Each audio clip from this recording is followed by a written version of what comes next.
This is the Definitely Uncertain podcast, brought to you by Goldrock Capital.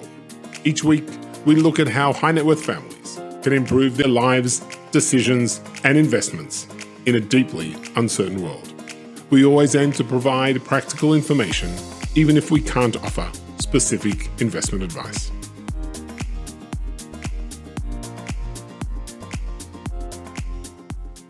Welcoming everybody to the Goldrock podcast, Definitely Uncertain. And today, delighted to have with us Zev Stub, who is the business correspondent at the Jerusalem Post.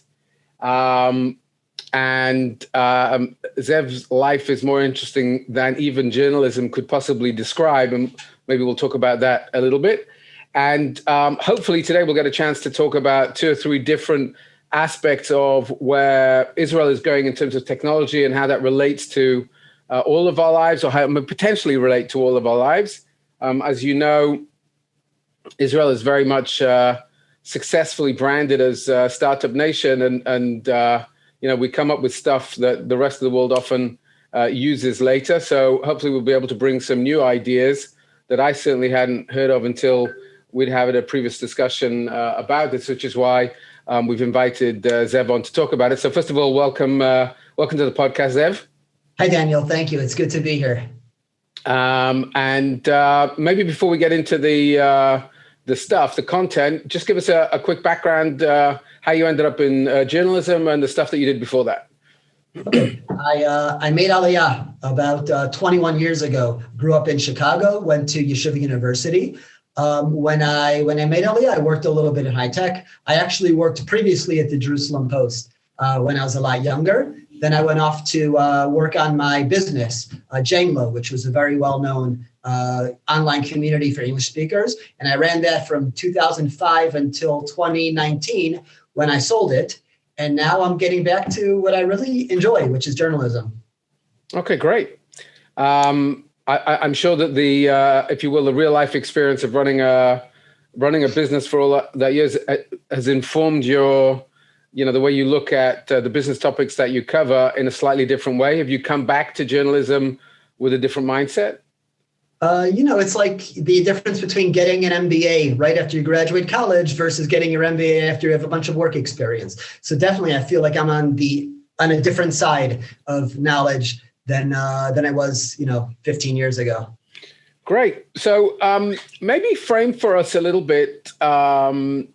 We most of the investment world is considers technology as something which we're using almost immediately, or perhaps over the next 3 to 5 years. How should we think about technology when we are thinking much further out than that? Because it's very difficult to consider, to sort of prophesy where consumer behavior is, or institutional or governmental behavior is going to be, or how it affects, the macro side of life or the micro side of life. When you look at these sorts of things, what types of parameters are you looking at that says, wow, this is interesting, I'd like to, get deeper into that? Well, so let me approach it from a slightly different angle. They call Israel the startup nation, and lately the startup nation is on fire.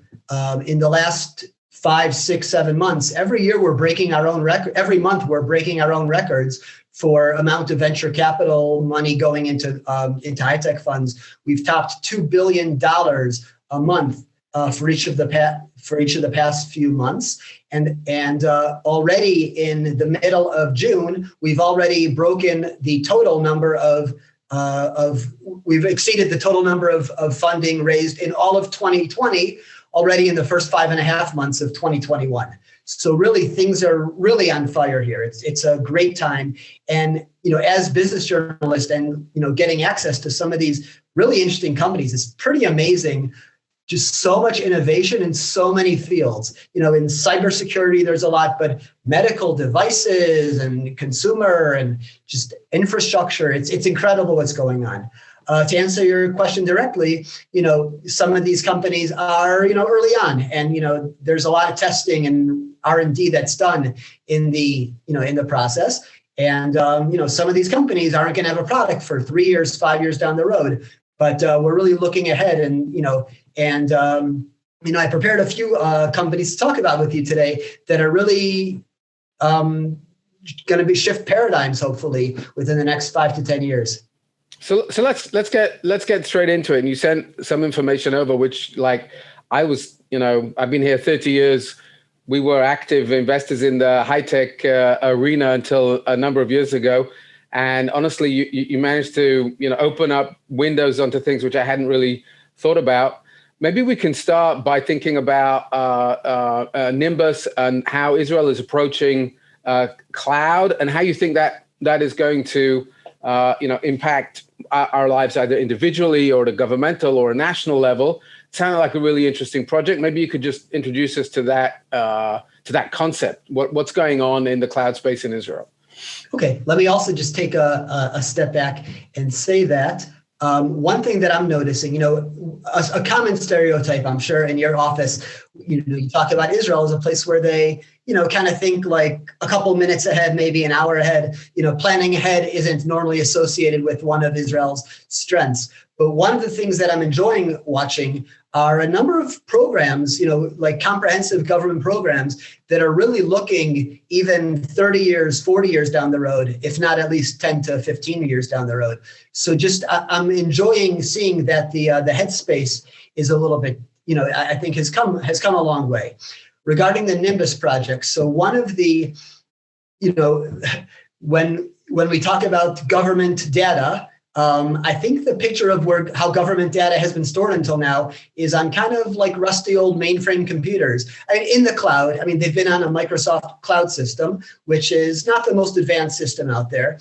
And in the past few years, the government has started working towards the development of a really cutting edge cloud region. It's the phrase is a region where, just to build an entire infrastructure for all of the government's all of the data. We're talking about, just tons of data from the finance ministry, the interior ministry, and everything else. So I know one of the biggest systems in Israel is the mainframe system that backs up the national insurance, for example. Right. So I assume, and there you're talking about one single system dealing with millions of people and huge amounts of data. Is what's driving this a problem or a vision about? Is it provision of service? What's driving the thought process looking out? First of all, just a recognition that the data can be more integrated. Although Israel is known as the startup nation and we're doing incredible on so many technological fields, a lot of our infrastructure is actually somewhat behind the times. I think they say that in Israel's internet speeds might be like number 30 in the world. Like there's a lot of room to improve on some of the infrastructure. So this specific project is designed to just migrate all of the government's data from the current system to a brand new infrastructure. What you mentioned, Google and Amazon. So the first phase of this program is Google and Amazon through its Amazon Web Services have been chosen to set up the infrastructure for this massive project. It's a 4 billion shekel project. And it's, and right now they're setting up the infrastructure. In future steps, they'll have to migrate all the data from the current systems to that systems. But it's going to involve, major, it's going to be a major upgrade, which will just make the information more flexible to different offices. And, it's also going to, employ, I saw a number of 3,000 workers that will be employed. And in addition to the fact that many of the existing workers, on those old mainframes will be trained for newer technologies instead of the older ones that they're using, which might be outdated. So there's just a lot of advantages, not only for the government, but just for the whole internet infrastructure as well.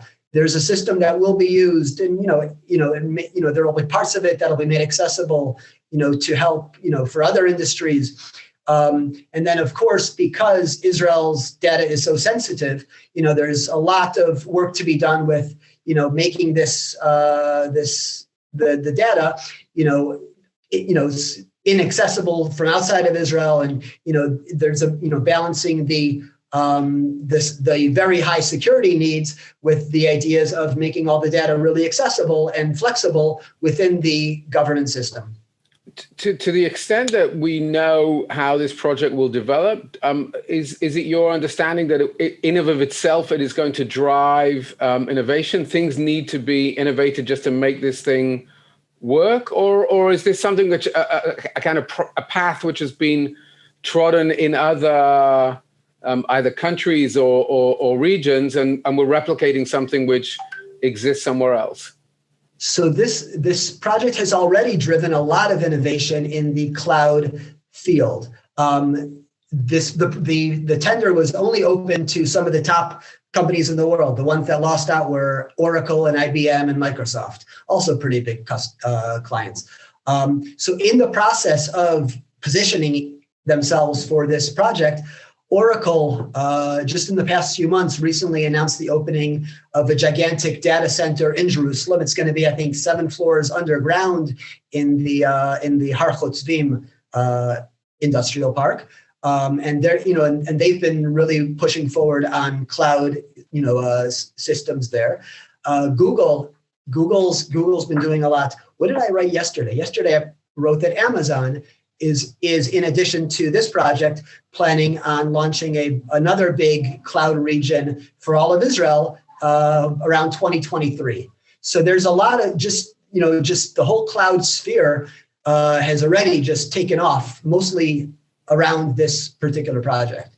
And I think there will be a lot more innovation on the way. Worth mentioning in parentheses, maybe for people watching this overseas or in the States, that I think something which feels fairly natural to Israelis, but may seem odd in other places, that here is a huge government project, okay? Lots of government money, public money going into a very large infrastructure, a tech infrastructure project. And in and of itself, it's driving innovation and business from the outside. And often, I think the assumption often is that when the government gets involved, it dampens innovation and business, and here it seems to be actually promoting or injecting incentives to the marketplace to actually push that innovation. I think that's also an interesting model, which in some other countries maybe people would have some skepticism around. We will see how that pans out. Obviously, that's going to be a project, a multi-year project. Maybe we can shift gears, as it will.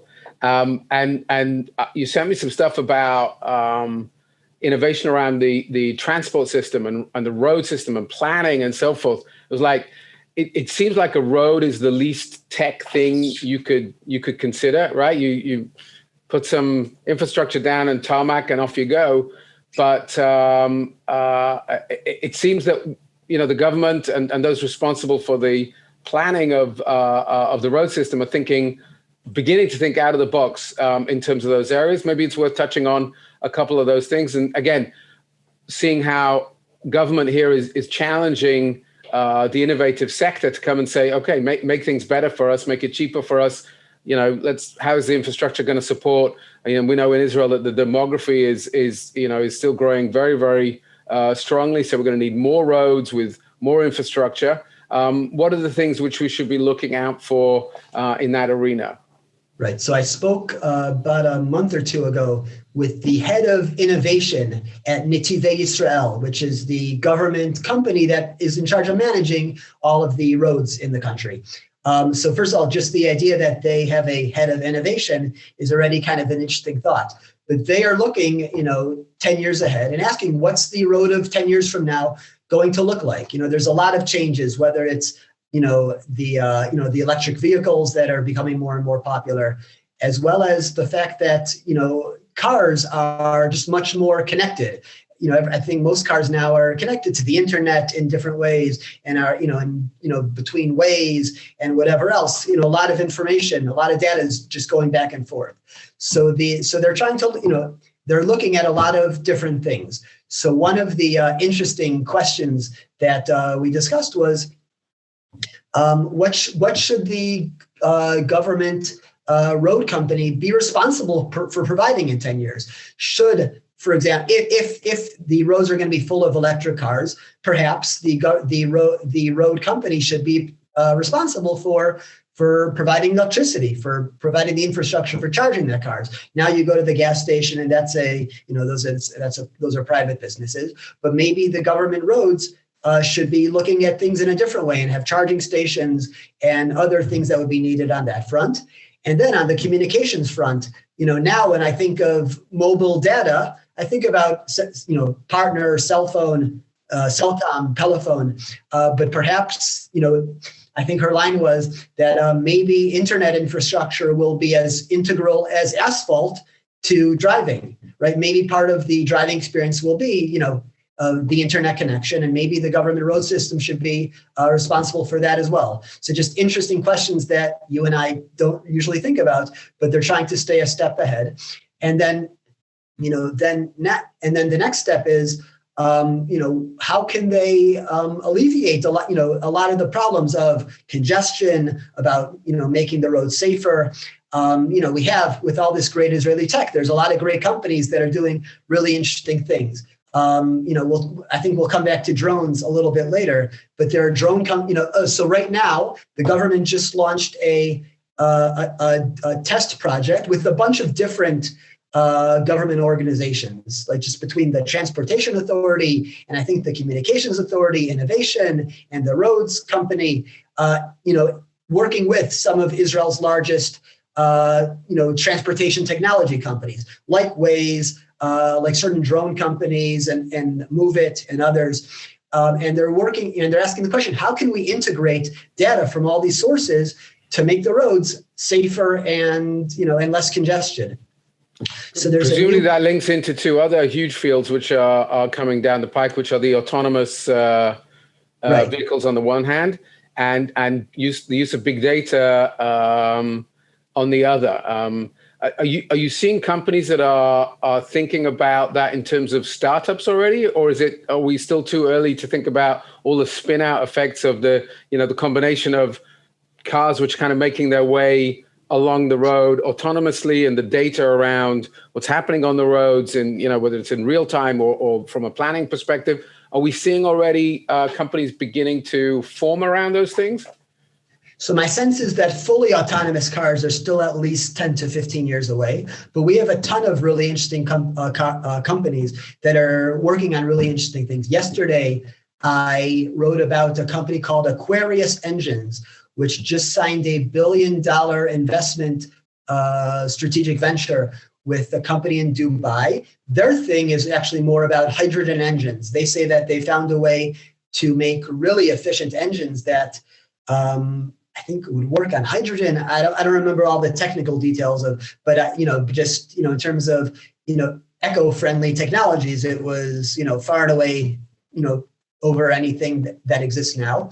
And then there's a lot of companies that are working on different autonomous things, and there's other companies making partnerships with European bus companies and existing car companies to develop the autonomous aspects of that, whether it's Mobileye or other companies. But there are a lot of really interesting partnerships being formed, and major investments again between the big car companies and Israeli technology companies, and that is again, the things are shaping up. And I can't tell you that I don't remember offhand the timeframes of when they hope to launch, but things are moving in that direction.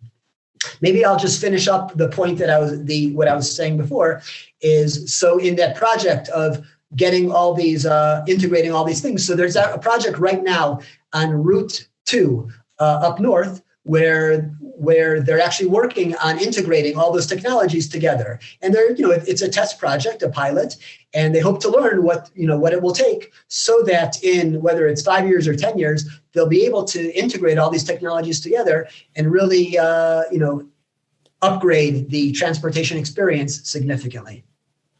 Fantastic. You mentioned, as we were talking about transportation, you mentioned a little bit about drones, and that was something you wanted to spend a couple of minutes talking about separately. Obviously, for those who don't know, Israel is a real center of expertise in terms of developing drones, it comes predominantly with the background from the security industries and military stuff, but it is beginning now to spread out into civilian applications. What should we be looking out for in the drone space when it comes to civilian, consumer? What's exciting over there? So this is my favorite of the projects that I like to talk about. So it caught my eye first a few months ago when I learned that Pizza Hut was planning a pilot to begin in July, where it will be delivering pizza by drone. So that sounds really cool, and people went nuts over that story. But then I found that the story gets a little bit less exciting before it gets more exciting. What do I mean by that? So I just said it'll be delivering pizza by drone, but it's not as exciting as you're picturing. It doesn't mean little drones coming to your porch or your front, knocking on your front door to deliver a pizza. The concept is that, for the pilot at least, that there's one Pizza Hut located in the north of the country that is going to be doing this pilot where it'll be delivering pizza by drone to a nearby village or nearby community that doesn't have direct access to the Pizza Hut. The delivery will be to a parking lot nearby. They'll have like a landing space, and then they'll have drivers who are able to deliver the pizza from the drone landing to the house. Okay, so when I tell people that, they're a little bit less excited. Okay, it's a little bit of a letdown, but this is actually part of a really super cool government project where the government is working on developing what would be the first of its kind in the world, a national drone infrastructure that would have a central command system. So, for example, just like when you go to the airport, there's the tower that knows where all the different planes are, and can tell people you can land here at 12:04 and this one at 12:06 or whatever it is. So this would be a central drone command infrastructure, which would eventually know the location of all the different drones, flying around the country, and that would open the doors for a delivery system where Pizza Hut could be delivering their pizzas, and the same for other different e-commerce and restaurant deliveries, as well as deliveries between the hospitals, emergency transfer, from one hospital to another, as well as in the defense field. So this is a really interesting field. So right now they're working on doing a bunch of tests. I think every 3 months they're conducting a new series of tests that will be more advanced than the previous test, with the goal of, within 3 years, of really having what it takes to have this full drone infrastructure that could do all that. That sounds amazing. That is pretty cool. I'd like to finish off with something which you sent me, which is just super cool to consider. Israel isn't really necessarily considered as a global leader in space technologies, but we have definitely made some steps in that direction. And what's partially interesting here, which I think is a trend which is going on overseas as well and around the world, which is private funding or private innovation around space, either exploration or space testing, etc. And you've been writing about an interesting project that's going to be taking up a whole bunch of lab tests up into space, which may have a whole series of implications, not so much for, as is often the case, for our understanding of space, but actually our understanding of things on planet Earth. It'd be great to hear a little bit about that, because I think the connection with space is something which always ignites people's imagination and thought. So let's hear a little bit about that. Yeah, definitely. Space is, the final frontier for a lot of things. And like you said, it inspires something that even other fields can't inspire. So now, one of the interesting trends in the world in space travel is that we're moving towards commercial space travel. It used to be the exclusive realm of NASA and, whatever Russian, Chinese, Sputnik, setting things into outer space. But now we're getting towards commercial space travel where you can pay to be a tourist. I think Jeff Bezos made the news last week when he said he was going up into outer space. So this is a growing field. Now, Israel does have a space community and a number of a number of technology companies in the space field. And there's the Ramon organization is kind of does a lot of the space community for Israel. And they asked a wealthy... Worth mentioning, of course, the Ramon Foundation was set up in memory of Israel's first astronaut, Ilan Ramon, who was on one of the, I don't remember, it was the Challenger? In 2003, That's right. He was the first Israeli into outer space, and then that mission ended in disaster when the ship blew up shortly before landing. And then I'll just mention that Israel's other big space adventure recently was the Bereshit unmanned craft, which was expected to be the first unmanned craft to land on the moon, or maybe the first unmanned craft, not by NASA or a big organization. Right, first private venture. Right, first private venture to land on the moon. That also sadly ended in disaster and and exploded. Like, I think it was very near to reaching the surface. Yes, seconds before impact. So this is the next project. Now, so the Ramon Foundation reached out to Eitan Stiba. Eitan is connected for a couple reasons. Number one, he's a wealthy, he's a very successful entrepreneur. He made his money doing a lot of infrastructure projects through Africa. But before that, he was a fighter, a pilot in the Israeli Air Force. His commander was actually Ilan Ramon. So that, is another point of connection. Eitan is actually one of the most accomplished Air Force fighters. He's known for shooting down 4 enemy aircrafts in one flight, and I think that he was the first to do that. So he's very successful on both of those fronts. And so, and he's been a big, donor and friend to the Ramon Foundation. So I guess in the past year, the Ramon Foundation reached out to Eitan and asked him if he'd be interested in participating in the Axios space mission, which is scheduled for this coming February. He's a pilot, and that's part of his experience. The $50 million price tag for this flight was also something that's out of the reach of most people, but it seems that Eitan is able to foot that by himself. And so he's going into outer space in 2022. Now, he's a very proud Zionist, and he said, listen, I'm not going up into outer space just to take a selfie and say that I made it to the International Space Station. He's like, I'm going to represent Israel. So to that end, they put out a request for proposals to the different universities and high-tech companies for different science experiments that can only be done in space. I think he was originally planning on doing about 10, but in them, there was overwhelming, response, and I think they committed to 44 different projects. So, and so a lot of them. How long is he going to have to be out in space in order to do all this stuff? He's going to be in space for 10 days. It'll be 8 days on the International Space Station, and then a day there and a day back. So some of these projects are, just press a button once a day or something like that. But he's gonna be busy the whole time. That's so amazing. So some of the projects are really interesting.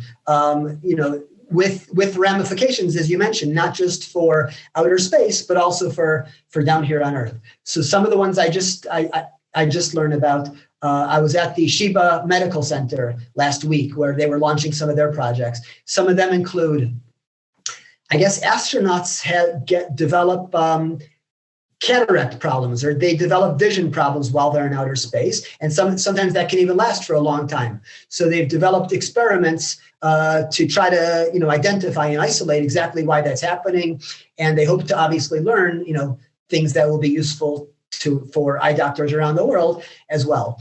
Same with urinary. There was something where I guess, I didn't know this about being an astronaut, but I guess you develop different urinary problems while you're in outer space, and they've identified the exact microbiomes that they want to do experiments with, and so they'll be doing experiments there, which also hopefully will impact urologists or whatever else in the medical field as well. So when are we looking out? When are we going to look out for this event? That's going to be sometime during 2022. It's targeted now for February, right? This is a great moment for us to just stop and consider the amount of things that we've spoken about just in the sort of 25 minutes that we've been together.